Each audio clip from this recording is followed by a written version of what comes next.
एक बड़ी पुरानी कहावत है कि प्रेम अंधा होता है। वो इसलिए अंधा होता है क्योंकि जो लोग प्रेम करते हैं उन्हें जो दिखाई देता है वो दूसरों को दिखाई नहीं देता है, क्योंकि प्रेम भाव से परिपूर्ण होता है। हरे कृष्ण दोस्तों, मैं हूं अनुज शर्मा। आज जो अनुभव आपको सुनाने जा रहा हूं, यह अनुभव बहुत पुराना है। इलाहाबाद के पास एक गांव में एक महिला रहती थी। महिला के पति जो है जल्दी गुजर गए थे।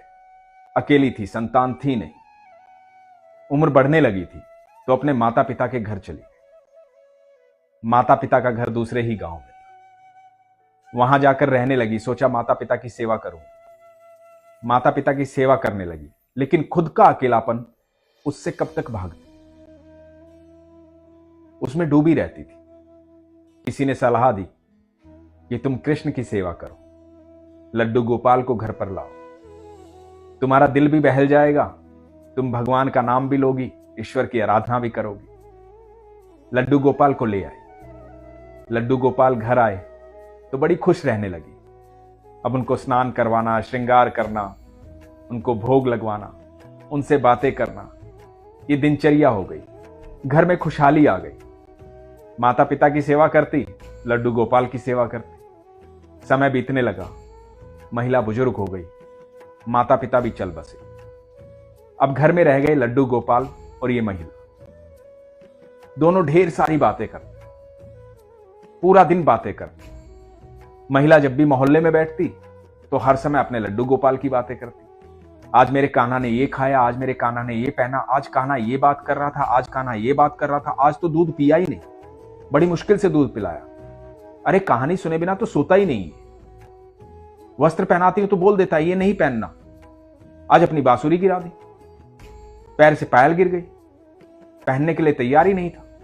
बहुत नखरे दिखाता है, बहुत प्यार भी करता है, मेरी बात मान भी लेता है। मैं रूखा सूखा जैसा भी खाती हूं मेरे साथ खा लेता है। बहुत प्रेम करता है। बस यही बातें होती थी सारा दिन। इधर घर में कान्हा से कभी झगड़ा होता, कभी प्यार होता।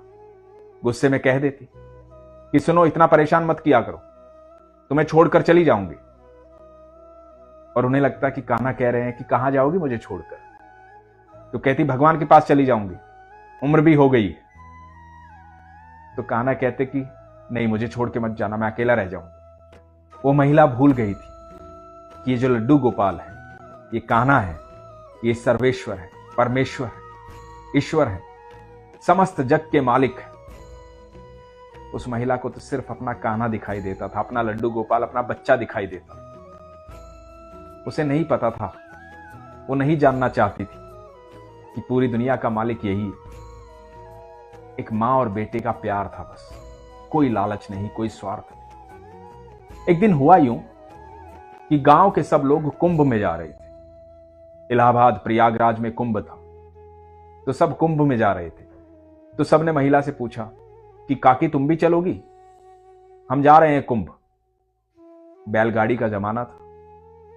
तो इसने बोला कि जा तो सकती हूं, शाम तक लौट भी आएंगे स्नान करके, लेकिन मैं कान्हा को साथ लेकर नहीं जाऊं, वहां भीड़ बहुत होती है, ठंड भी है, गंगा का पानी भी बहुत ठंडा होता है। कान्हा को लेकर नहीं जाऊंगी। पर कान्हा को समझाऊं कैसे। घर के अंदर गई, जाकर कान्हा को बोली कि सुनो, इलाहाबाद जाना है, प्रयागराज स्नान करना है। अब अपने पाप भी तो धोने हैं स्नान करके, क्योंकि बैकुंठ भी तो जाना है ईश्वर के पास।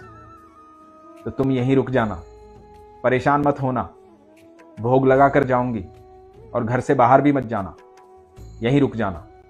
और महिला को लगा कि कान्हा कह रहे हैं कि नहीं, मैं साथ चलूंगा, मैं अकेले नहीं रहूंगा, मुझे साथ लेकर चलो। और महिला ने खूब समझाया, बोले कि कल मैं दूध में तुम्हें ज्यादा शक्कर दूंगी, ताजा मक्खन बनाऊंगी।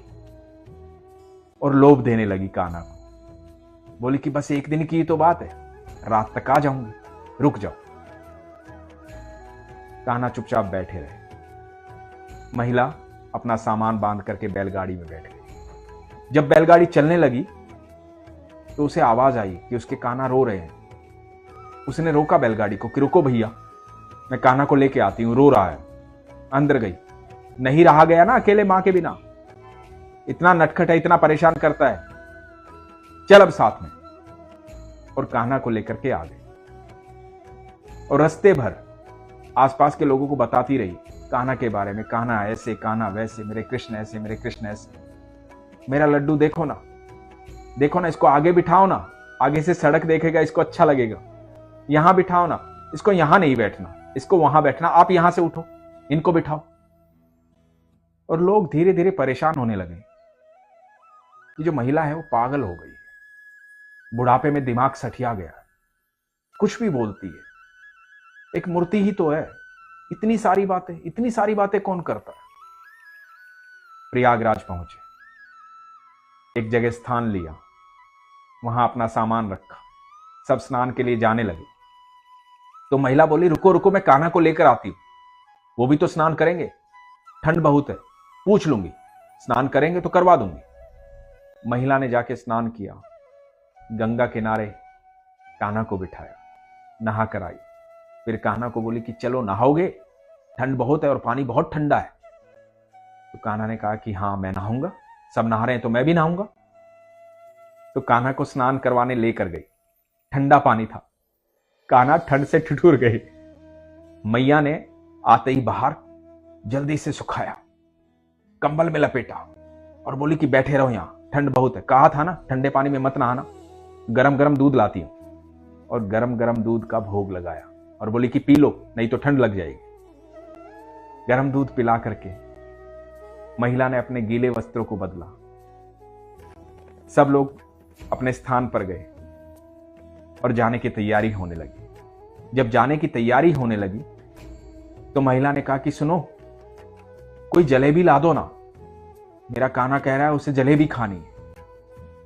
तो लोग बोले मैया देरी हो रही है, सूरज ढलने से पहले घर पहुंचना है, चलो अब घर जाके खिला लेना। बोली अरे बेटा ला दो ना, मेरे कान्हा को जलेबी खानी, जिद कर रहा है कि जलेबी खाकर ही जाऊंगा, ला दो ना बेटा। तो सब बोले कि अरे मैया चलो घर जाके खिला लेना। तो बोले कि नहीं मान रहा, मैंने समझाया इसको। तो एक आदमी चिड़चिड़ा करके गया, जलेबी लेकर आया, बोला लो खिला लो, खुद खाने का मन होगा तुम्हारा, लो खिलाओ। और महिला ने जलेबी ली, ठाकुर जी के सामने रखी, अपनी साड़ी के पल्लू से पर्दा किया और कहा कि भोग लगाओ कान्हा। फिर पर्दा हटाया तो जलेबी ज्यों की त्यों रखी थी। सब लोग बोले हो गया, अब खा लो खुद ही, इसीलिए मंगवा रही थी ना। तो बोली नहीं बेटा, ये इसलिए नहीं खा रहा, कह रहा है कि नकली घी की, देसी घी की खानी, देसी घी की ला दो ना बेटा, इसका मन नहीं है ये खाने का, इसे देसी घी की जलेबी खानी।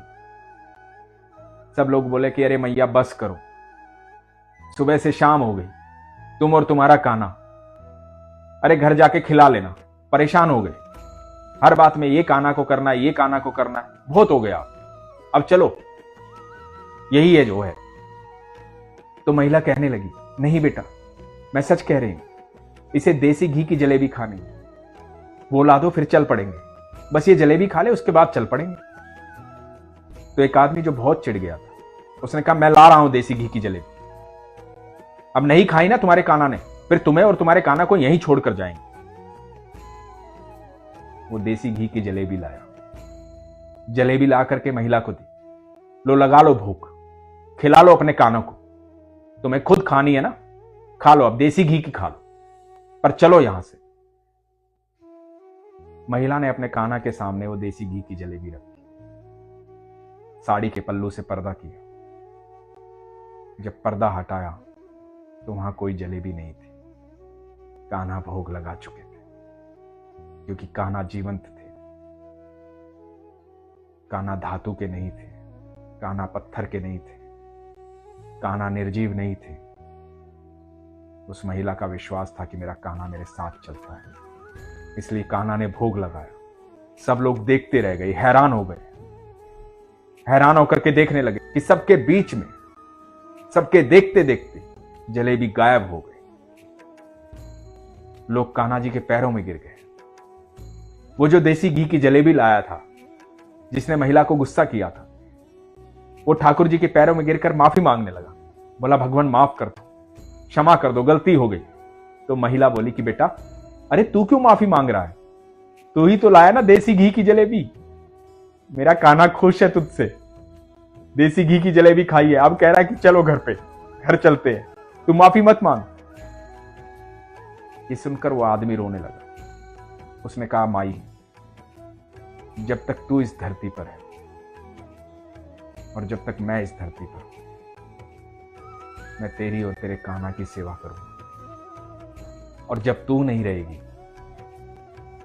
कान्हा मेरे पास रहेंगे। बस मुझे इस सेवा का मौका दे दे। मुझसे गलती हो गई, मैं रोज भोग लगाऊंगा।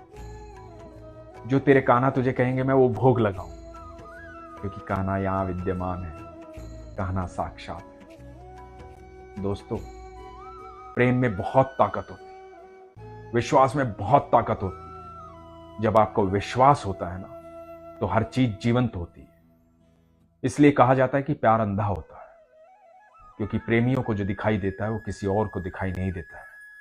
प्रेम सच्चा होना चाहिए, पवित्र होना चाहिए, फिर देखिए उसके चमत्कार। साक्षात भगवान जो है वो प्रेम ही है, कृष्ण प्रेम ही है। कृष्ण जो है, बस यही तो कहते हैं कि मुझ तक सिर्फ एक ही रास्ता पहुंचता है, वो है प्रेम।